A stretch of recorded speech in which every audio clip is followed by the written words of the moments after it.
ਇਹ ਹਫ਼ਤਾਵਾਰ ਬਾਈਬਲ ਦਾ ਦਰਸੀ ਆਵਾਜ਼ ਪਲੇਨਫੀਲਡ Christian science church independent ਵੱਲੋਂ ਹੈ, ਜਿਹੜਾ ਨਿਊ ਜਰਸੀ ਅਮਰੀਕਾ ਵਿੱਚ ਹੈ। ਹੋਰ ਮਾਲੂਮਾਤ ਲਈ ਤੁਸੀਂ ਸਾਡੀ ਵੈਬਸਾਈਟ ਵੇਖੋ www.plainfieldcs.com। ਇਹ ਸਬਕ 17 ਮਾਰਚ 2019 ਐਤਵਾਰ ਦੇ ਦਿਨ ਹਫ਼ਤੇ ਦੇ ਅਖੀਰ ਉੱਤੇ ਤੁਹਾਡੇ ਪੜ੍ਹਨ ਲਈ ਤਿਆਰ ਕੀਤਾ ਗਿਆ ਹੈ। ਮਜ਼ਮੂਨ, ਮਵਾਦ, ਸੁਨਹਿਰੀ ਮਤਨ, ਜ਼ਬੂਰ। ਜੋ ਕੁਝ ਚੰਗਾ ਹੈ ਰੱਬ ਉਹ ਹੀ ਦੇਵੇਗਾ ਤੇ ਸਾਡੀ ਆਪਣੀ ਧਰਤੀ ਪੈਦਾਵਾਰ ਦੇਵੇਗੀ। ਜਵਾਬੀ ਪੜ੍ਹਾਈ। ਇਮਸਾਲ। ਕੀ ਹਿਕਮਤ ਪੁਕਾਰ ਰਹੀ ਹੈ ਤੇ ਅਕਲ ਆਵਾਜ਼ ਉੱਚੀ ਨਹੀਂ ਕਰ ਰਹੀ? ਚਾਂਦੀ ਨੂੰ ਨਹੀਂ ਬਲਕਿ ਮੇਰੀ ਤਰਬੀਅਤ ਨੂੰ ਮੰਨ ਤੇ ਕੁੰਦਨ ਤੋਂ ਵੱਧ ਕੇ ਮੇਰੇ ਇਲਮ ਨੂੰ। ਕਿਉਂ ਜੇ ਹਿਕਮਤ ਮਰਜਾਨ ਤੋਂ ਅਫਜ਼ਲ ਹੈ ਤੇ ਸਾਰੀਆਂ ਮਰਗੂਬ ਸ਼ੈਵਾਂ ਵਿੱਚੋਂ ਬੇਮਿਸਾਲ। ਦੌਲਤ ਤੇ ਇੱਜ਼ਤ ਮੇਰੇ ਨਾਲ ਨੇ, ਬਲਕਿ ਹਮੇਸ਼ਾ ਦੀ ਦੌਲਤ ਤੇ ਸੱਚਾਈ ਵੀ। ਮੇਰਾ ਫਲ ਸੋਨੇ ਤੋਂ ਬਲਕਿ ਕੁੰਦਨ ਤੋਂ ਵੀ ਚੰਗਾ ਹੈ ਤੇ ਮੇਰਾ ਹਾਸਲ ਸੁੱਚੀ ਚਾਂਦੀ ਹੈ। ਮੈਂ ਸੱਚਾਈ ਦੀ ਰਾਹ ਉੱਤੇ ਤੇ ਇਨਸਾਫ ਦੇ ਰਸਤਿਆਂ ਉੱਤੇ ਟੁਰਦੀ ਹਾਂ, ਤਾਂ ਜੋ ਮੈਂ ਉਹਨਾਂ ਨੂੰ ਜਿਹੜੇ ਮੇਰੇ ਨਾਲ ਮੁਹੱਬਤ ਰੱਖਦੇ ਨੇ ਮਾਲ ਦਾ ਵਾਰਸ ਬਣਾਵਾਂ ਤੇ ਉਹਨਾਂ ਦੇ ਖਜ਼ਾਨਿਆਂ ਨੂੰ ਭਰ ਦੇਵਾਂ। ਦਰਸੀ ਆਵਾਜ਼ ਬਾਈਬਲ ਵਿੱਚੋਂ। ਇਮਸਾਲ। ਆਪਣੇ ਮਾਲ ਨਾਲ ਤੇ ਆਪਣੀ ਸਾਰੀ ਪੈਦਾਵਾਰ ਦੇ ਪਹਿਲੇ ਫਲਾਂ ਨਾਲ ਰੱਬ ਦੀ ਤਾਜ਼ੀਮ ਕਰ। ਇੰਜ ਤੇਰੇ ਖਾਤੇ ਵਾਹਵਾ ਭਰੇ ਰਹਿਣਗੇ ਤੇ ਤੇਰੇ ਹੌਜ਼ ਨਵੀਂ ਮੈਅ ਨਾਲ ਭਰੇ ਹੋਣਗੇ। ਪਹਿਲਾ ਸਲਾਤੀਨ। ਤੇ ਏਲੀਆ ਤਿਸ਼ਬੀ ਨੇ, ਜਿਹੜਾ ਜਲਾਦ ਦੇ ਪਰਦੇਸੀਆਂ ਵਿੱਚੋਂ ਸੀ, ਅਖੀਅਬ ਨੂੰ ਆਖਿਆ, ਭਈ ਖੁਦਾਵੰਦ ਇਸਰਾਈਲ ਦੇ ਰੱਬ ਦੀ ਹਯਾਤੀ ਦੀ ਕਸਮ, ਜਿਹਦੇ ਸਾਹਮਣੇ ਮੈਂ ਖੜਾ ਹਾਂ, ਇਹਨਾਂ ਵਰਿਆਂ ਵਿੱਚ ਨਾ ਤਰੇਲ ਪਏਗੀ ਨਾ ਮੀਂਹ ਵਰੇਗਾ ਜਦੋਂ ਤੀਕਰ ਮੈਂ ਨਾ ਆਖਾਂ। ਫਿਰ ਰੱਬ ਦਾ ਇਹ ਕਲਾਮ ਉਹਦੇ ਉੱਤੇ ਨਾਜ਼ਲ ਹੋਇਆ, ਭਈ ਉੱਠ ਤੇ ਸੈਦਾ ਦੀ ਸਰਪਤ ਨੂੰ ਜਾ ਤੇ ਉੱਥੇ ਹੀ ਰਹਿ। ਵੇਖ, ਮੈਂ ਇੱਕ ਬੇਵਾ ਨੂੰ ਹੁਕਮ ਦਿੱਤਾ ਹੈ ਭਈ ਤੇਰੀ ਪਰਵਰਿਸ਼ ਕਰੇ। ਤੇ ਉਹ ਉੱਠ ਕੇ ਸਰਪਤ ਨੂੰ ਗਿਆ, ਤੇ ਜਦੋਂ ਉਹ ਸ਼ਹਿਰ ਦੇ ਫਾਟਕ ਉੱਤੇ ਅਪੜਿਆ ਤੇ ਵੇਖਿਆ ਭਈ ਇੱਕ ਬੇਵਾ ਉੱਥੇ ਲੱਕੜੀਆਂ ਇਕੱਠੀਆਂ ਕਰ ਰਹੀ ਏ, ਤੇ ਉਹਨੇ ਉਹਨੂੰ ਆਵਾਜ਼ ਦੇ ਕੇ ਬੁਲਾਇਆ ਤੇ ਆਖਿਆ, ਮੈਨੂੰ ਥੋੜ੍ਹਾ ਜਿਹਾ ਪਾਣੀ ਕਿਸੇ ਭਾਂਡੇ ਵਿੱਚ ਲਿਆ ਕੇ ਦੇ ਕਿ ਮੈਂ ਪੀਵਾਂ। ਤੇ ਜਦੋਂ ਉਹ ਜਾਣ ਲੱਗੀ ਤੇ ਉਹਨੇ ਬੁਲਾ ਕੇ ਆਖਿਆ, ਭਈ ਆਪਣੇ ਹੱਥ ਵਿੱਚ ਇੱਕ ਟੁਕੜਾ ਰੋਟੀ ਵੀ ਮੇਰੇ ਲਈ ਲੈਂਦੀ ਆਈ। ਉਹਨੇ ਆਖਿਆ, ਭਈ ਖੁਦਾਵੰਦ ਤੇਰੇ ਰੱਬ ਦੀ ਹਯਾਤੀ ਦੀ ਕਸਮ, ਮੇਰੇ ਕੋਲ ਰੋਟੀ ਨਹੀਂ ਹੈ, ਬਸ ਇੱਕ ਮੁੱਠ ਜਿੰਨਾ ਆਟਾ ਇੱਕ ਮਟਕੇ ਵਿੱਚ ਤੇ ਥੋੜ੍ਹਾ ਜਿਹਾ ਤੇਲ ਇੱਕ ਕੁੱਪੀ ਵਿੱਚ ਹੈ। ਤੇ ਵੇਖ, ਮੈਂ ਲੱਕੜਾਂ ਇਕੱਠੀਆਂ ਕਰ ਰਹੀ ਹਾਂ, ਭਈ ਜਾ ਕੇ ਘਰ ਆਪਣੇ ਲਈ ਤੇ ਆਪਣੇ ਮੁੰਡੇ ਲਈ ਇਹ ਪਕਾਵਾਂ ਤੇ ਅਸੀਂ ਖਾਈਏ ਤੇ ਫਿਰ ਮਰ ਜਾਈਏ। ਤੇ ਏਲੀਆ ਨੇ ਉਹਨੂੰ ਆਖਿਆ, ਭਈ ਡਰ ਨਾ, ਜਾ ਤੇ ਜਿਵੇਂ ਤੂੰ ਆਖਦੀ ਆਂ ਉਂਝ ਹੀ ਕਰ, ਪਰ ਪਹਿਲੇ ਮੇਰੇ ਲਈ ਇੱਕ ਟਿੱਕੀ ਉਹਦੇ ਵਿੱਚੋਂ ਬਣਾ ਕੇ ਲਿਆ, ਬਾਅਦ ਵਿੱਚ ਆਪਣੇ ਲਈ ਤੇ ਆਪਣੇ ਮੁੰਡੇ ਲਈ ਬਣਾਵੀਂ। ਕਿਉਂ ਜੇ ਖੁਦਾਵੰਦ ਇਸਰਾਈਲ ਦਾ ਰੱਬ ਇਹ ਆਖਦਾ ਏ, ਭਈ ਉਸ ਦਿਨ ਤੀਕਰ ਜਦੋਂ ਤੀਕਰ ਰੱਬ ਧਰਤੀ ਉੱਤੇ ਮੀਂਹ ਨਾ ਵਰਾਏਗਾ, ਨਾ ਤੇ ਤੇਰਾ ਆਟੇ ਵਾਲਾ ਮਟਕਾ ਖਾਲੀ ਹੋਵੇਗਾ ਤੇ ਨਾ ਹੀ ਤੇਲ ਦੀ ਕੁੱਪੀ ਕਦੀ ਮੁੱਕੇਗੀ। ਤੇ ਉਹਨੇ ਜਾ ਕੇ ਏਲੀਆ ਦੇ ਆਖਣ ਉੱਤੇ ਕੀਤਾ, ਤੇ ਇਹ ਤੇ ਉਹਦਾ ਸਾਰਾ ਖਾਨਵਾਦਾ ਕਈ ਦਿਨਾਂ ਤੀਕਰ ਖਾਂਦੇ ਰਹੇ। ਤੇ ਰੱਬ ਦੇ ਕਲਾਮ ਦੇ ਮੁਤਾਬਿਕ ਜਿਹੜਾ ਉਹਨੇ ਏਲੀਆ ਦੇ ਰਾਹੀਂ ਆਖਿਆ ਸੀ, ਨਾ ਤੇ ਆਟੇ ਦਾ ਮਟਕਾ ਕਦੀ ਖਾਲੀ ਹੋਇਆ, ਨਾ ਤੇਲ ਦੀ ਕੁੱਪੀ ਕਦੀ ਮੁੱਕੀ। ਦੂਸਰਾ ਸਲਾਤੀਨ। ਤੇ ਸ਼ਾਹੇ ਆਰਾਮ ਦੇ ਜੱਥੇ ਦਾ ਸਰਦਾਰ ਨੁਮਾਨ ਆਪਣੇ ਮਾਲਕ ਦੀ ਨਜ਼ਰ ਵਿੱਚ ਮੁਅੱਜ਼ਜ਼ ਤੇ ਇੱਜ਼ਤਦਾਰ ਬੰਦਾ ਸੀ, ਕਿਉਂ ਜੇ ਰੱਬ ਨੇ ਉਹਦੇ ਰਾਹੀਂ ਆਰਾਮ ਨੂੰ ਫਤਹ ਦਿੱਤੀ ਸੀ। ਉਹ ਜ਼ਬਰਦਸਤ ਸੂਰਮਾ ਵੀ ਸੀ ਪਰ ਕੋੜੀ ਸੀ।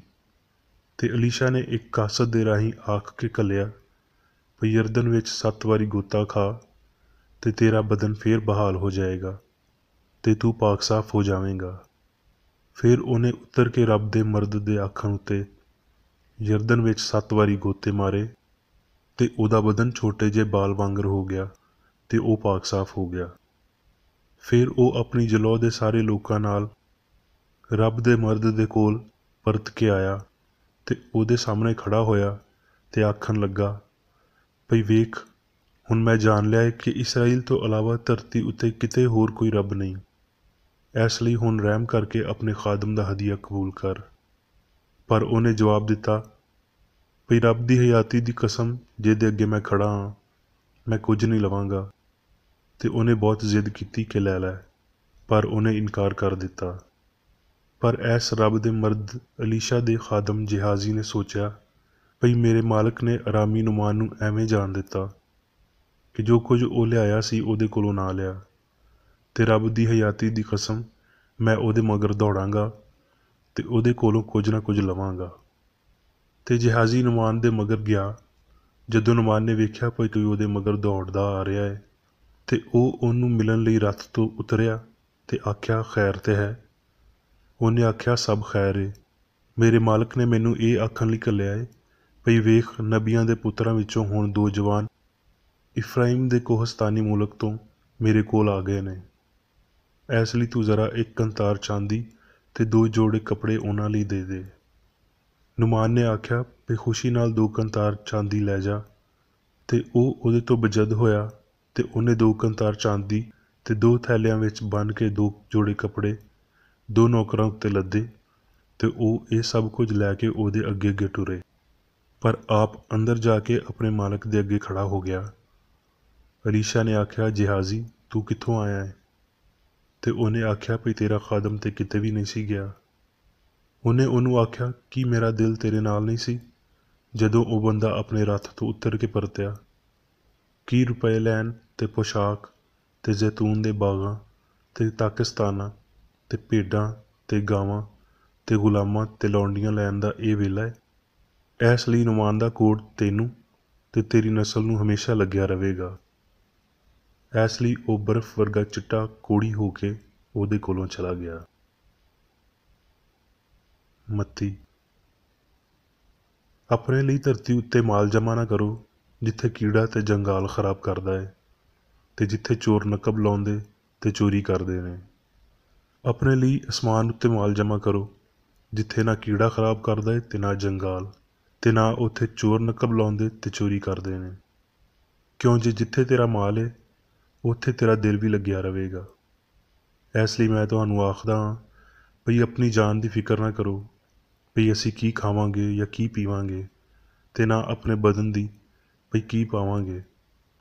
ਤੁਹਾਡਾ ਅਸਮਾਨੀ ਪਿਓ ਜਾਣਦਾ ਹੈ ਭਈ ਤੁਹਾਨੂੰ ਇਹਨਾਂ ਸ਼ੈਵਾਂ ਦੀ ਲੋੜ ਹੈ।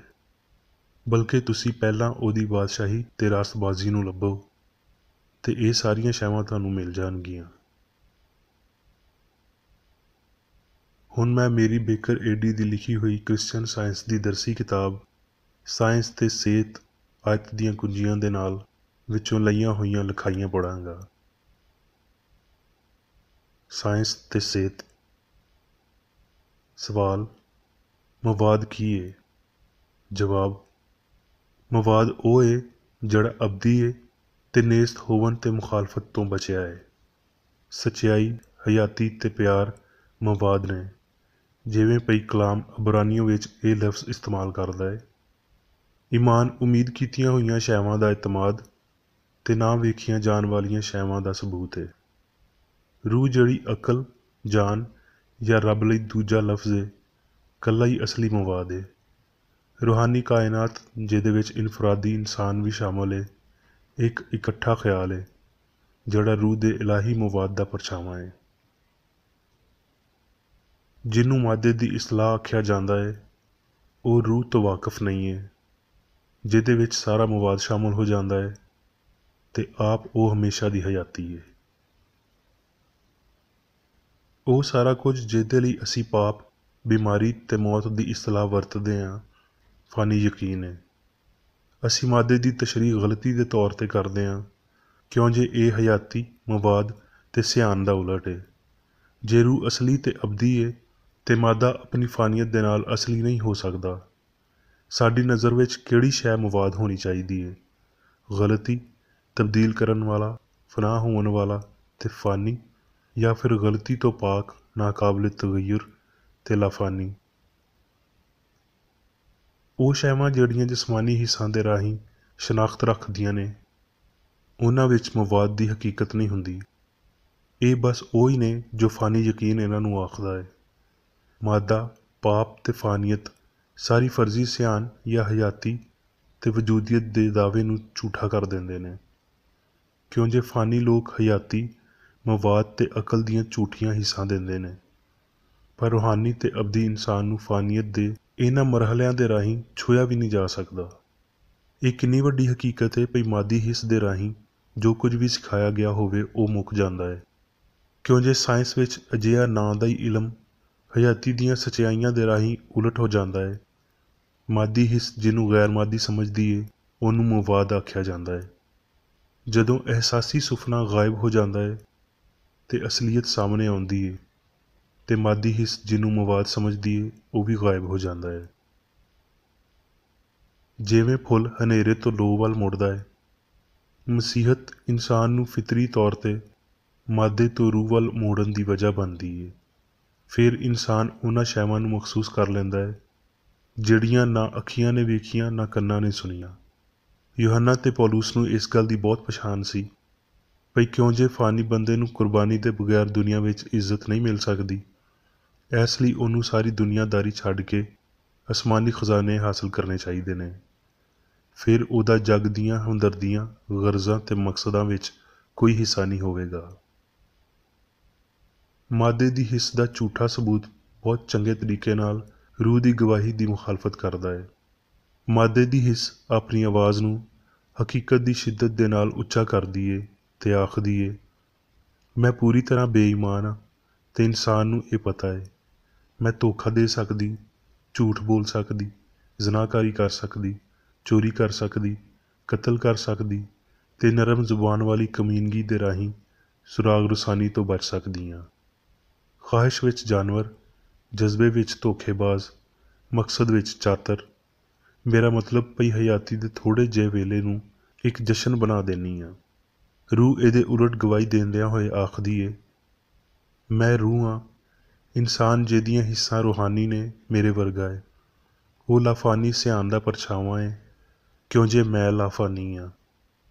ਪਾਕੀਜ਼ਗੀ ਦੀ ਖੂਬਸੂਰਤੀ, ਵਜੂਦ ਦੀ ਕਾਮਲੀਅਤ, ਨਾ ਮੁੱਕਣ ਵਾਲਾ ਜਲਾਲ, ਇਹ ਸਭ ਮੇਰੇ ਨੇ ਕਿਉਂ ਜੇ ਮੈਂ ਰੱਬ ਹਾਂ। ਮੈਂ ਇਨਸਾਨ ਨੂੰ ਲਾਫਾਨੀਅਤ ਦੇਣਾ ਵਾਂ ਕਿਉਂ ਜੇ ਮੈਂ ਸੱਚਾਈ ਹਾਂ। ਮੈਂ ਸਾਰੀਆਂ ਨੇਮਤਾਂ ਸ਼ਾਮਲ ਕਰਦਾ ਤੇ ਦੇਣਾ ਵਾਂ ਕਿਉਂ ਜੇ ਮੈਂ ਪਿਆਰ ਹਾਂ। ਮੈਂ ਅਜ਼ਲ ਤੇ ਅਬਦ ਤੋਂ ਬਗੈਰ ਹਯਾਤੀ ਦੇਣਾ ਵਾਂ ਕਿਉਂ ਜੇ ਮੈਂ ਹਯਾਤੀ ਹਾਂ। ਮੈਂ ਸਭ ਤੋਂ ਵੱਡਾ ਹਾਂ ਕਿਉਂ ਜੇ ਮੈਂ ਸਿਆਣ ਹਾਂ। ਮੈਂ ਹਰ ਸ਼ੈ ਦਾ ਮਵਾਦ ਹਾਂ ਕਿਉਂ ਜੇ ਮੈਂ ਜੋ ਹਾਂ ਸੋ ਮੈਂ ਹਾਂ। ਕੌਣ ਅਜਿਹਾ ਹੈ ਜਿਹਨੇ ਹਯਾਤੀ ਵਿੱਚ ਖਤਰਨਾਕ ਅਕੀਦੇ, ਮਵਾਦ ਤੇ ਰੱਬ ਤੋਂ ਵੱਖਰੀ ਸਿਆਣ ਨੂੰ ਮਹਿਸੂਸ ਕੀਤਾ ਹੋਵੇ ਤੇ ਇਹ ਆਖ ਸਕਦਾ ਹੋਵੇ ਭਈ ਈਮਾਨ ਵਿੱਚ ਕੋਈ ਗਲਤੀ ਨਹੀਂ ਹੈ। ਜਾਨਵਰਾਂ ਵਾਲੀ ਕਸ਼ਿਸ਼ ਦੇ ਦਾਅਵੇ ਨੂੰ ਜਾਣਦਿਆਂ ਹੋਏ ਭਈ ਸਾਰੀ ਬੁਰਿਆਈ ਮਾਦੇ, ਬਿਜਲੀ, ਜਾਨਵਰਾਂ ਦੀ ਫਿਤਰਤ ਤੇ ਨਾਮਿਆਤੀ ਹਯਾਤ ਦੀ ਹਯਾਤੀ, ਮਵਾਦ ਤੇ ਸਿਆਣ ਦੇ ਯਕੀਨ ਵਿੱਚ ਇਕੱਠੀ ਹੁੰਦੀ ਹੈ। ਕੌਣ ਇਹਦੇ ਤੋਂ ਇਨਕਾਰ ਕਰੇਗਾ ਭਈ ਇਹ ਉਹ ਗਲਤੀਆਂ ਨੇ, ਸੱਚਾਈ ਜਿਨ੍ਹਾਂ ਨੂੰ ਤਬਾਹ ਕਰੇਗੀ ਤੇ ਕਰਨਾ ਵੀ ਚਾਹੀਦਾ ਹੈ। ਮਸੀਹੀ ਸਾਇੰਸਦਾਨਾਂ ਨੂੰ ਮਾਦੀ ਜੱਗ ਵਿੱਚੋਂ ਬਾਹਰ ਨਿਕਲਣ ਤੇ ਇਹਦੇ ਤੋਂ ਦੂਰ ਰਹਿਣ ਵਾਲੇ ਰਸੂਲਾਂ ਦੇ ਹੁਕਮ ਦੇ ਮੁਸਲਸਲ ਭਾਰ ਹੇਠਾਂ ਰਹਿਣਾ ਚਾਹੀਦਾ ਹੈ। ਉਸ ਦੌਲਤ, ਮਸ਼ਹੂਰੀ ਤੇ ਮਾਸ਼ਰਤੀ ਤਨਜ਼ੀਮ ਨੂੰ ਦੂਰ ਕਰ ਦਈਏ ਜਿਨ੍ਹਾਂ ਦਾ ਰੱਬ ਦੀ ਤਕੜੀ ਵਿੱਚ ਕੱਖ ਜਿੰਨਾ ਵੀ ਭਾਰ ਨਹੀਂ ਹੈ, ਤੇ ਫਿਰ ਸਾਨੂੰ ਅਸੂਲ ਦੇ ਖੁੱਲ੍ਹੇ ਖਿਆਲ ਮਿਲਦੇ ਨੇ। ਗਰੋਹਬੰਦੀ ਨੂੰ ਤੋੜੋ, ਦੌਲਤ ਨੂੰ ਇਮਾਨਦਾਰੀ ਨਾਲ ਪੱਧਰਾ ਕਰੋ, ਕਾਬਲੀਅਤ ਨੂੰ ਅਕਲ ਨਾਲ ਅਜ਼ਮਾਓ ਤੇ ਸਾਨੂੰ ਇਨਸਾਨਾਂ ਦੇ ਚੰਗੇ ਖਿਆਲ ਮਿਲਦੇ ਨੇ। ਸਾਡੀ ਤਰੱਕੀ ਦਾ ਅੰਦਾਜ਼ਾ ਕਰਨ ਲਈ ਸਾਨੂੰ ਇਹ ਸਿੱਖਣਾ ਚਾਹੀਦਾ ਹੈ ਵੀ ਸਾਡੀਆਂ ਹਮਦਰਦੀਆਂ ਕੀ ਔਕਾਤ ਰੱਖਦੀਆਂ ਨੇ ਤੇ ਰੱਬ ਦੇ ਤੌਰ 'ਤੇ ਅਸੀਂ ਕਿਹਨੂੰ ਮੰਨਦੇ ਤੇ ਕਿਹਦੇ ਹੁਕਮ ਉੱਤੇ ਟੁਰਦੇ ਹਾਂ। ਜੇ ਇਲਾਹੀ ਮੁਹੱਬਤ ਸਾਡੇ ਲਈ ਕਰੀਬੀ, ਅਜ਼ੀਜ਼ ਤੇ ਬਹੁਤੀ ਅਸਲੀ ਬਣ ਰਹੀ ਹੈ ਤੇ ਫਿਰ ਮਾਦਾ ਰੂਹ ਦੇ ਹਵਾਲੇ ਹੋ ਰਿਹਾ ਹੈ। ਜਿਨ੍ਹਾਂ ਸ਼ੈਵਾਂ ਦੇ ਮਗਰ ਅਸੀਂ ਨੱਸਦੇ ਹਾਂ ਤੇ ਜਿਸ ਰੂਹ ਨੂੰ ਅਸੀਂ ਜ਼ਾਹਿਰ ਕਰਦੇ ਹਾਂ ਉਹ ਸਾਡੀ ਸੋਚ ਨੂੰ ਜ਼ਾਹਿਰ ਕਰਦੀ ਏ ਤੇ ਸਾਨੂੰ ਦੱਸਦੀ ਏ ਭਈ ਅਸੀਂ ਕੀ ਜਿੱਤ ਰਹੇ ਹਾਂ। ਰੂਹ ਦੇ ਅਮੀਰ ਲੋਕ ਵੱਡੀ ਭਰਾਬੰਦੀ ਵਿੱਚ ਇੱਕ ਅਸੂਲ ਜਾਂ ਪਿਓ ਦੇ ਰਾਹੀਂ ਗਰੀਬਾਂ ਦੀ ਮਦਦ ਕਰਦੇ ਨੇ ਤੇ ਧੰਨ ਹੈ ਉਹ ਬੰਦਾ ਜਿਹੜਾ ਦੂਜੇ ਬੰਦੇ ਦੀ ਭਲਾਈ ਵਿੱਚ ਆਪਣੀ ਭਲਾਈ ਵੇਖਦਾ ਹੈ, ਆਪਣੇ ਭਰਾ ਦੀ ਲੋੜ ਵੇਖਦਾ ਹੈ ਤੇ ਪੂਰੀ ਕਰਦਾ ਹੈ। ਮੁਹੱਬਤ ਮਾੜੇ ਰੂਹਾਨੀ ਖਿਆਲ ਨੂੰ ਤਾਕਤ, ਲਾਫਾਨੀਅਤ ਤੇ ਭਲਾਈ ਦਿੰਦੀ ਏ, ਜਿਹੜੀ ਸਾਰਿਆਂ ਵਿੱਚ ਇੰਝ ਹੀ ਚਮਕਦੀ ਏ ਜਿਵੇਂ ਇੱਕ ਨਵੀਂ ਡੋਡੀ ਟਹਿਣੀ ਉੱਤੇ ਚਮਕਦੀ ਏ। ਜੇ ਚੇਲਾ ਰੂਹਾਨੀ ਤੌਰ ਤੇ ਤਰੱਕੀ ਕਰ ਰਿਹਾ ਏ ਤੇ ਉਹ ਅੰਦਰ ਆਉਣ ਦੀ ਕੋਸ਼ਿਸ਼ ਕਰ ਰਿਹਾ ਏ। ਉਹ ਮਾਦੀ ਹਿੱਸ ਤੋਂ ਦੂਰ ਹੋਣ ਦੀ ਲਗਾਤਾਰ ਕੋਸ਼ਿਸ਼ ਕਰ ਰਿਹਾ ਏ ਤੇ ਰੂਹ ਦੀਆਂ ਨਾ ਮੁੱਕਣ ਵਾਲੀਆਂ ਛਾਵਾਂ ਨੂੰ ਲੱਭ ਰਿਹਾ ਏ। ਜੇ ਇਮਾਨਦਾਰ ਏ ਤੇ ਉਹ ਇਮਾਨਦਾਰੀ ਨਾਲ ਹੀ ਸ਼ੁਰੂ ਕਰੇਗਾ ਤੇ ਹਰ ਦਿਨ ਠੀਕ ਪਾਸੇ ਹੀ ਜਾਵੇਗਾ, ਜਦੋਂ ਤੀਕਰ ਕਿ ਅਖੀਰੀ ਉਹ ਖੁਸ਼ੀ ਦੇ ਨਾਲ ਆਪਣਾ ਸਫ਼ਰ ਪੂਰਾ ਨਹੀਂ ਕਰ ਲੈਂਦਾ। ਹੁਣ ਮੈਂ ਮੇਰੀ ਬੇਕਰ ਏਡੀ ਵੱਲੋਂ ਚਰਚ ਮੈਨੂਅਲ ਵਿੱਚ ਦਿੱਤੇ ਹੋਏ ਰੋਜ਼ਾਨਾ ਦੇ 3 ਫਰਜ਼ ਪੜ੍ਹਾਂਗਾ। ਰੋਜ਼ਾਨਾ ਦੀ ਦੁਆ।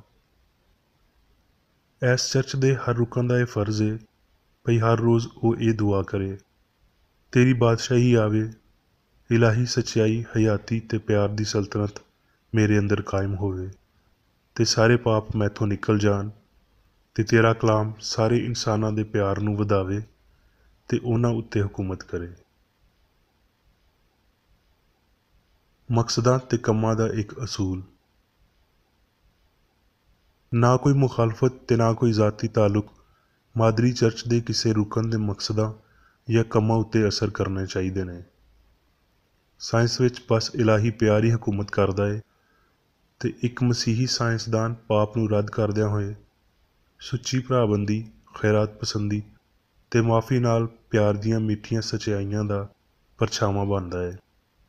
ਇਸ ਚਰਚ ਦੇ ਸਾਰੇ ਰੁਕਨਾਂ ਨੂੰ ਸਾਰੇ ਪਾਪਾਂ ਤੋਂ, ਗਲਤ ਤਰ੍ਹਾਂ ਦੀਆਂ ਪੇਸ਼ਨਗੋਈਆਂ, ਮੁਨਸਫੀਆਂ, ਮੁਜ਼ੰਮਤਾਂ, ਸਲਾਹਾਂ, ਗਲਤ ਅਸਰਾਂ ਨੂੰ ਲੈਣ ਤੇ ਗਲਤ ਅਸਰ ਦੇਣ ਤੋਂ ਆਜ਼ਾਦ ਰਹਿਣ ਲਈ ਹਰ ਰੋਜ਼ ਖਿਆਲ ਰੱਖਣਾ ਚਾਹੀਦਾ ਏ ਤੇ ਦੁਆ ਕਰਨੀ ਚਾਹੀਦੀ ਏ। ਫਰਜ਼ ਲਈ ਚੁਸਤੀ। ਇਸ ਚਰਚ ਦੇ ਹਰ ਰੁਕਨ ਦਾ ਇਹ ਫਰਜ਼ ਏ ਭਈ ਉਹ ਹਰ ਰੋਜ਼ ਜਾਰਿਹਾਨਾ ਜ਼ੇਨੀ ਸਲਾਹਾਂ ਦੇ ਖਿਲਾਫ ਆਪਣੇ ਆਪ ਨੂੰ ਤਿਆਰ ਰੱਖੇ ਤੇ ਰੱਬ, ਆਪਣੇ ਕਾਇਦ ਤੇ ਇਨਸਾਨਾਂ ਲਈ ਆਪਣੇ ਫਰਜ਼ਾਂ ਨੂੰ ਨਾ ਕਦੀ ਭੁੱਲੇ ਤੇ ਨਾ ਕਦੀ ਨਜ਼ਰਅੰਦਾਜ਼ ਕਰੇ। ਉਹਦੇ ਕੰਮਾਂ ਦੇ ਰਾਹੀਂ ਉਹਦਾ ਇਨਸਾਫ ਹੋਵੇਗਾ, ਉਹ ਬੇਕਸੂਰ ਜਾਂ ਕਸੂਰਵਾਰ ਹੋਵੇਗਾ।